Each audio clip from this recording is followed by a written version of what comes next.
Iniwan mo ako. Iniwan mo ako nag-iisa.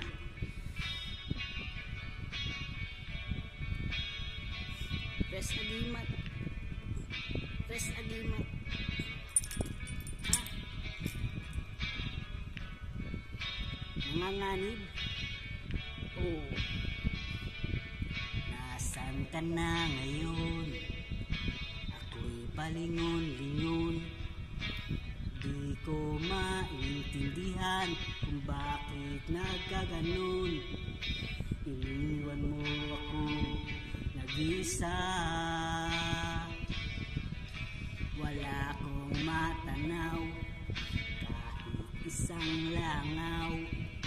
Wala akong makausap at walang gumagalaw. Iniwan mo ako nag-isa. Iniwan mo ako nag-iisa dahil lahat ay iyong sinama. Kamag-anak, kapitbahay, kaibigan at kaaway. Bakit hindi ka man lang nagtira? At bakit ba iniwan mo akong nag-iisa?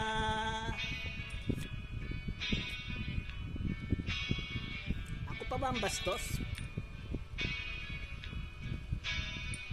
Pasensya na.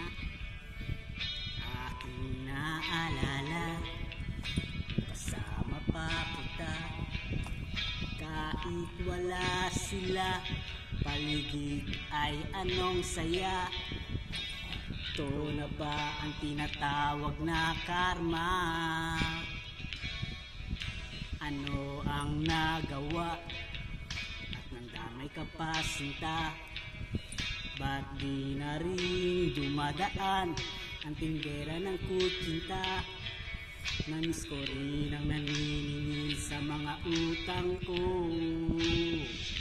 Iniwan mo ako nag-iisa dahil lahat ay iyong sinama. Mga artista, mga politiko, mga botante at kandidato. Bakit hindi ka man lang nagtira? At bakit ba iniwan mo akong nag-iisa? Sige na, ibalik mo na sila. Kahit sino, kahit huwag ka na, nang may makausap lang dito. At baka iwanan na rin ako ng malay ko. Iwan mo ako nag-iisa dahil lahat ay iyong sinama. Pati sundalo, pati aktivista, pati turista at kolonista. Bakit hindi ka man lang nagtira? At bakit ba iniwan mo akong nag-iisa? Nasa gimat to, may damdamin. Legit na legit.